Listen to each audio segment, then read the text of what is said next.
Libya's Ahali. And I tell you, the game is into the fourth quarter. It's getting very much intense. As they said, the last time we checked, the total score was 73 to 73 for both sides. And I tell you, it's really getting much interesting. Aside from the Basketball African League, we'll also take a look at, yes, the UEFA, the Europa Conference League final between Olympiacos and as well as Fiorentina as well tonight. Not forgetting the fact that Enzo Maresca, of course, is close to signing a deal with Chelsea Football Club. All of this and many more, of course, will be yours on the show after the short time out. Please stay with us. We'll be right back. From the line across the ocean to the land beyond the mountains, through the Sahara, we bring on sport news, live analysis, expert discussions on trending stories in politics, business, socio-economy, sports, and documentaries. So catch all the updates on the happenings around the globe. Stay focused on the fact today, only on ATN.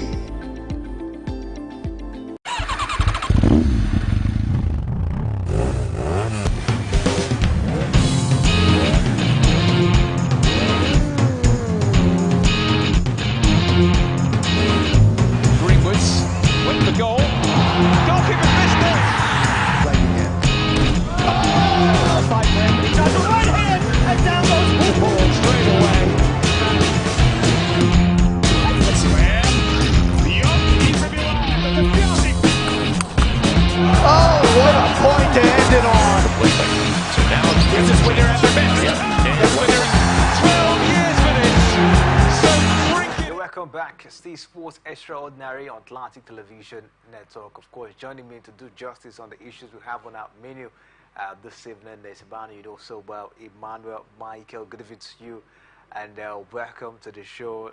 Looking at your facial expression at the moment, not only looking bright. What do you make of it? River Super is currently in action against Libya's Ahali, and it's getting very much intense at the moment. What do you make of the performance so far from both sides? I think it has been very, very cagey out there. Kingsley, so very fixing my eyes on some in the screen here to see what is going on out there. I think it has been very, very cagey. A very strong game between both sides. Al-Ahli Benghazi also took the lead in the first quarter. You know, they went up to 27 to 21 in their favor. Second quarter, they also continued to blaze on 21 against 16 for Rivers Hoopers. But in the third quarter, Rivers Hoopers tried to come back into the game. They took a 23 to 8 lead, and in the fourth quarter, which is highly contested right now as it stands, I think you know, the Al-Ahli, they are also still holding sway. They are up by 17 to 13, and in total it's 73 apiece as it stands right now. It has been a very, very cagey encounter. But looking at the game in all, we say that the total you know, output of Rivers Hoopers, especially in the third quarter, I mean in the first quarter of the game before they went for the break, they were down by 11 points because Al-Ahli also got about 48 points lead, while Rivers Hoopers were about 37. So they were 11-point adrift in the first half of the game before they went for the break. And coming back, I think the Rivers Hoopers tried to come back into the game very strong, and they are pushing to see if they can be able to make it through. But I tell you, it has been an intriguing encounter. You saw me, you know, fixing my eyes on the screen even before we get started. Try to keep myself abreast with the latest happening out there. I'm possibly seeing this game, you know, maybe going down to, you know, let's say an overtime, because it's looking very cagey out here. But I think if Rivers Hoopers, most of their point guards also can also be a little bit, you know, clinical, because they have chances to have also killed off this game, especially in this fourth quarter where they were actually leading Al-Ahli by about 6 points when they were up by 62 to 58. I thought maybe they are going to finish that job, but they actually allowed Al-Ahli to come back into the game, and it's 73-73 apiece as it stands right now. So it has been a very cagey encounter, very keenly contested game. Both teams is doing pretty well, trying to make sure that also nick this one in the board. But let's keep our fingers crossed, hoping that Rivers Hoopers will definitely, get the better of Al Ahly at the tail end of it. But I tell you, it has been very, very cagey encounter. It's been a very cagey encounter down there in Rwanda as Rivers Hoopers, of course, they are currently gnashing in the semi-final stage of the encounter against, Libya's Al Ahly. Just like Michael said down there, it might get to overtime because it is tied at the moment in the fourth quarter, 73 to 73 at the moment. Michael, what do you make of the Libyan side? Talking about Al Ahly, they've been very fantastic. They took out one team that have gotten much pedigree in this competition. Talking about Al Ahly of Egypt at this point in time. A lot of persons have actually attributed their strengths to how tall most of the players of the team are at this time. Yeah, in general, I think they've been very, very good on this very competition. They were the team that also hosted the Al Ahly of Egypt, who is a defending champion, a very great team as well that has a very rich culture in this very tournament as well. And in the history of basketball here in Africa, they are a very big team. And this is a rookie team that is just coming for the first time, but they are also breaking grounds, making a mark for themselves out there. So for them to defeat Al Ahly of Egypt, it clearly tells you of the quality, the strength that they bring to play. He talked about the tallness of their players out there, which is an advantage for them and all of that. But then I think minus the tallness of the players, I tell you, they'll be very, very tricky, very clinical as well. They take their chances. Those three-pointer, they hardly miss any of them out there. And the way they go about attacking, with flair, it makes it very easy. And that is why most teams find it difficult to cope up against them out there. So I tell you, it has been a very impressive ride for them. And it's a team that we need to also, give kudos for what they've done so far. Even if at the end of it all, Rivers Hoopers get to edge them out, you must also praise them for the job they've done so far, because they've been very good. As a first timer, you don't expect them to be, firing this way, but I think for me, the overtime encounter, as it is 73 to 73 for both sides in total points down there. This is really an intensive one. The coach of the side, the players, Perry, Divine AK, talked about having a podium finish, in this particular encounter, in this particular tournament. Michael, what do you make of for the tenacity, the resilience, and the, energy being put up by this River Super side in making sure that, of course, they achieve their aim, which is making the podium finish this time? Yeah, I think for Will Perry, he's been talking very tough even before they jetted out in the first phase, where we actually, were grouped along in the Sahara Conference. Before they jet out, you saw him talking very tough at Lagos there before they depart the shores of the country in the first phase, where they went out there, played 6 games, won 4, and lost 2 of those games. And I think he has been one of the player out there that have been very, very instrumental to the success and progress of Rivers Hoopers thus far. And he's not just doing the talking, he's also, doing the walking on the court out there. He's been very, very good. So I think for Will Perry, despite the fact that, he's a diminutive player, I mean, what I mean by that is that he's not all that tall. But then he's been very, very impressive. He's been very, very slick, very technical on the ball out there. So for me, I think we need to give it to him. Most of the game, you see him coming to the party. Even when the chips are done, he's able to rally around the team and also able to deliver his own part of the game by making sure he carries the team along. If he doesn't deliver, you see the likes of Divine AK also making a mark. If Divine AK does not, stamp his feet authority in a certain game, you would also see, Kelvin Amayo also coming very clutchy to also rescue the team. So I think these 3 players, they have been very, very impressive.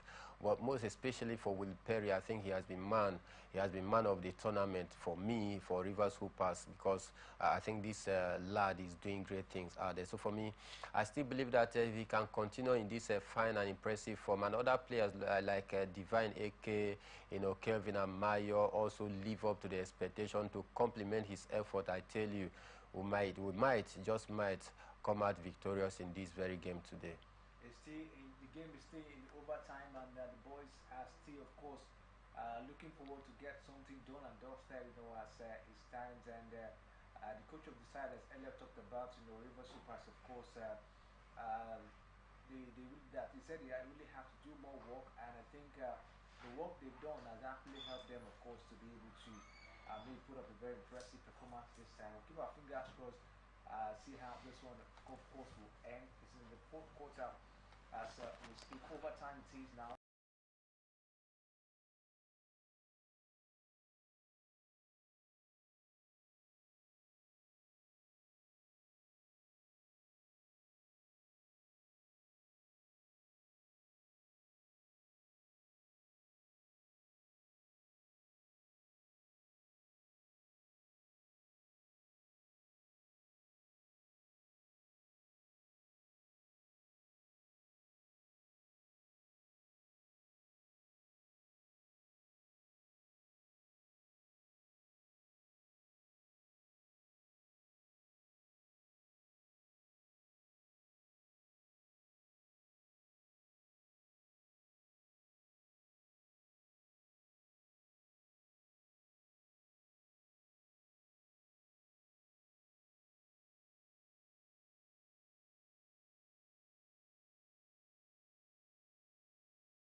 Go. If they must make anything out of this game, they need to put up this kind of performance in the next game to ensure that they make it 3-2. But I tell you, it's going to be a very, since some team, couple of teams in the past overturning a 3-0 deficit, but that dated back in about 12 years, if I'm not mistaken, very far away. So it's only difficult for a team to overturn a 3-0 deficit. But let's see what happens for Timberwolves if they can be able to turn this one around. But I tell you, like I said earlier, it's going to be a very difficult mountain to climb, for them. Difficult mountain to climb, and the winner for this particular NBA season. But Michael, let's quickly take a look at what's happening, of course, in tennis, and we'll start with table tennis down here in Nigeria.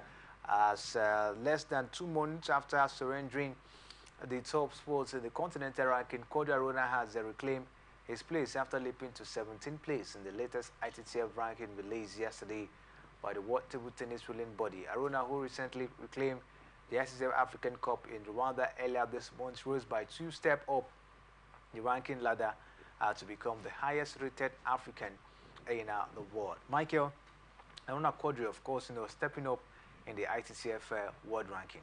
Yeah, it's a good one. Having seen him lost his world ranking to Omar Sarr, courtesy of that impressive display from Omar Sarr in the just concluded All-African game out there in Ghana, where he actually defeated Haruna Quadri. That gave him some little point out there, an edge, and that is why he was able to topple Haruna Quadri. But then I think for me, the ITTF victory of Haruna Quadri has also helped him to garner more points as well, and number one as it stands right now. So for me, it's a great one, an impressive one, seeing that Haruna Quadri is back into his form right now, especially at the time when we are preparing for the Paris Olympic Games. You know what it means. It is good for you to have this kind of star with full of confidence, captaining the team of Nigeria down to the Paris Olympic Games. So for me, I think it's a great one. Great one for Haruna Quadri. Egypt Omar Sarr drops in the world ranking was due to the expiration of quarterfinals points he garnered at the Durban 2023 Award Championship in South Africa, and that automatically made him lose some points that prompted his fall in the ranking.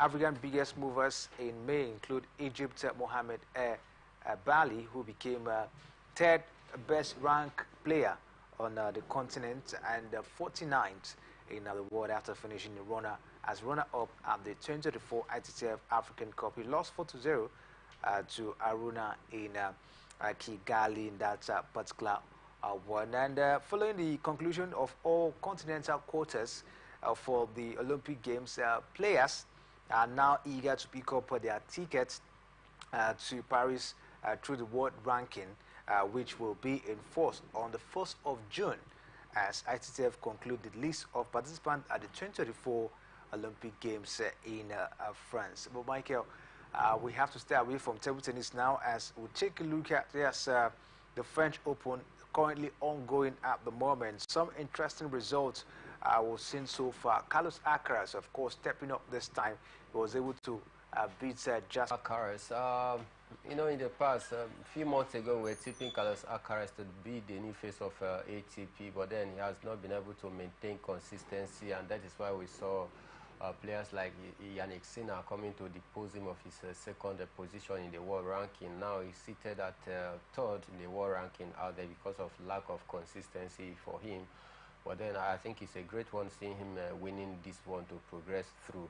Let's hope that he's going to maintain this form. Let's hope that he's going to maintain this consistency going forward, because if he doesn't, I assure you he's going to even be, you know, drift down to maybe fourth or even fifth position, because we have other players like Tsitsipas, Danny Medvedev, and the rest of the big guys out there coming to play will give him a run for his money. I think for me, for Carlos Alcaraz, we say yes, he still have some age on his side to also improve in different facets of his game, so as to ensure that at least he become that poster boy and the new kid on the blocks when you talk about the ATP. But then a lot is still need to be done by him.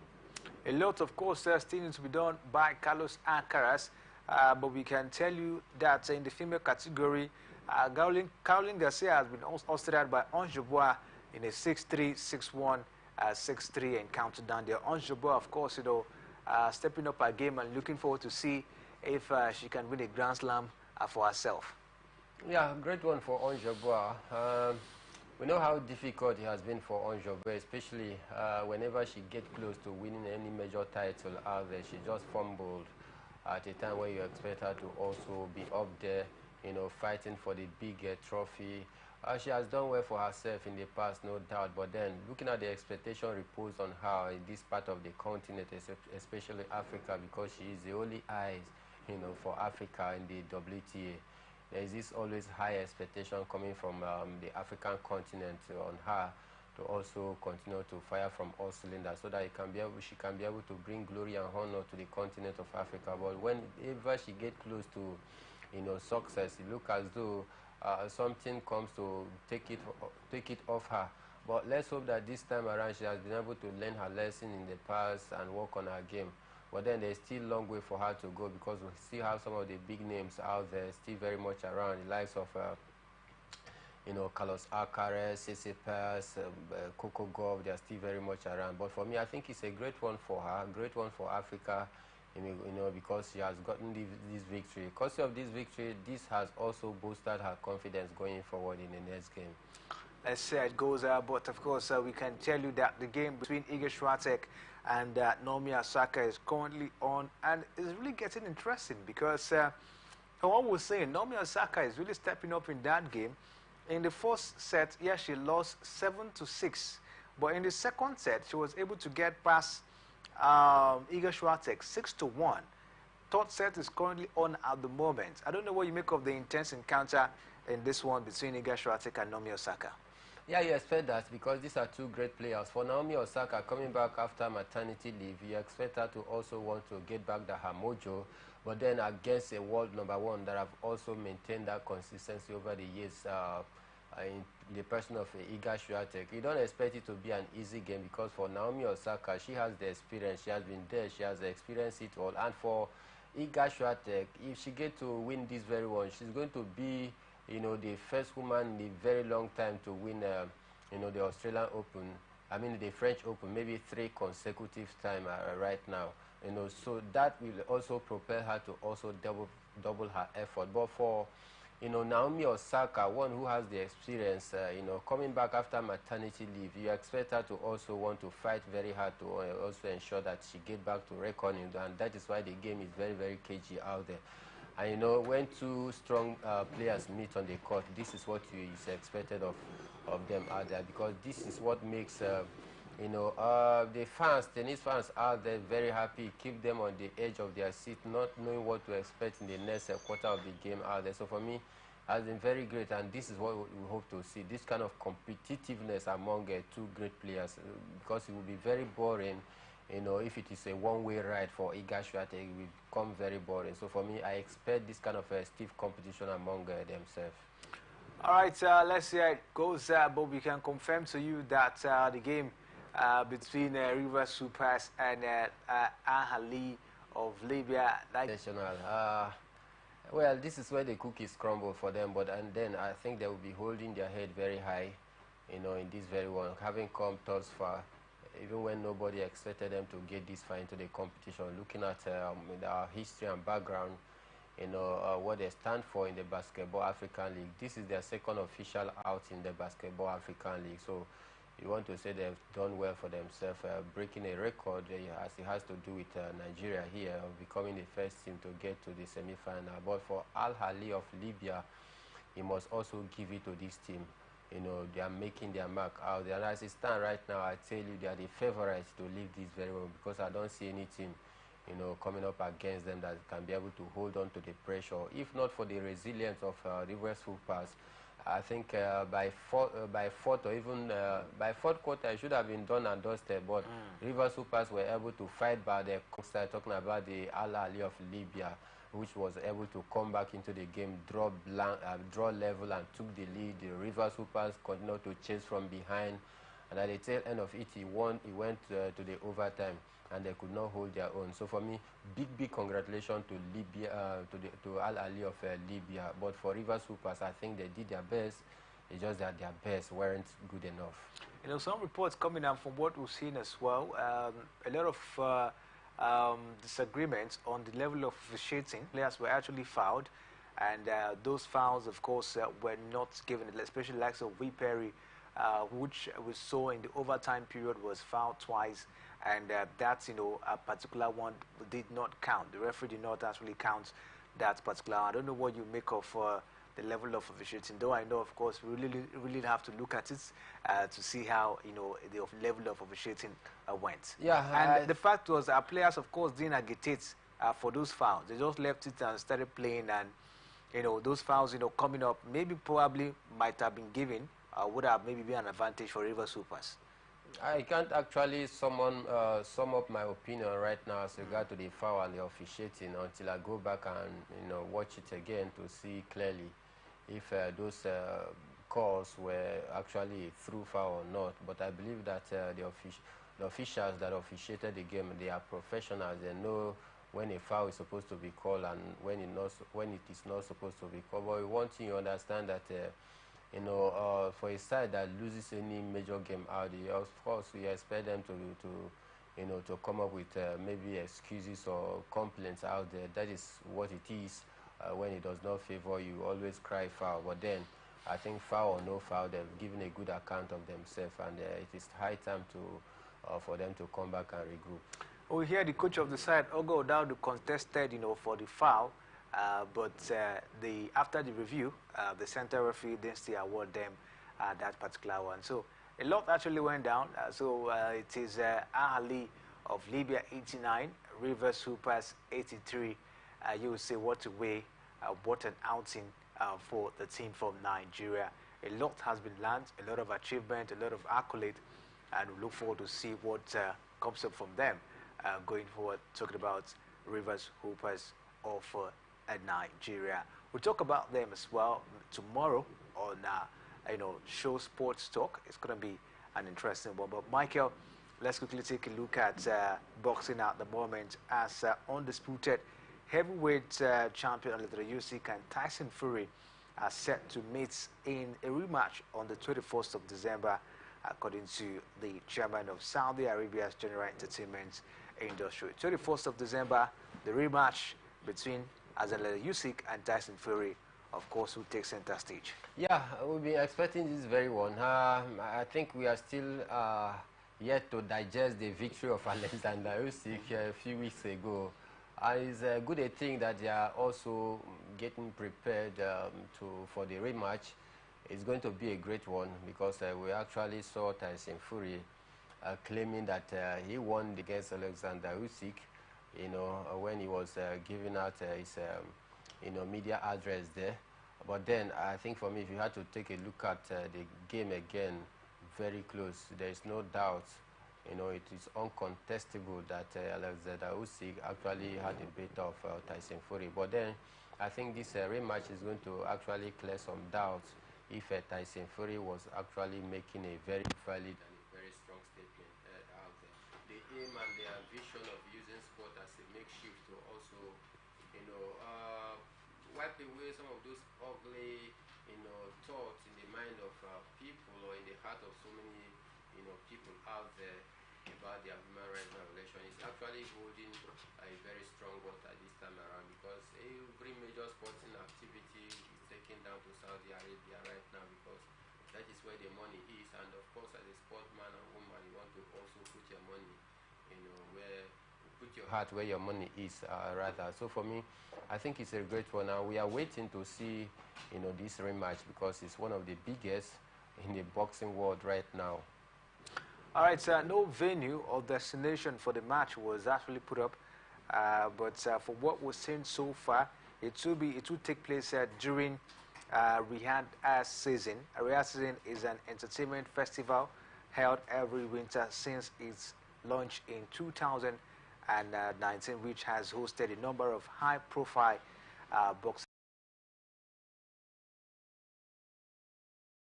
events. Let's see how this one, of course, will come up in the coming days. But at this point, we'll take a short break, and when we'll come back from this break, we'll bring you all that you need to know revolving around the world of football. Please stay with us. We'll be right back.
From the line across the ocean to the land beyond the mountains, through the Sahara, we bring all sport news, live analysis, expert discussions on trending stories in politics, business, socio-economy, sports, and documentaries. So catch all the updates on the happenings around the globe. Stay focused on the fact today on ATN.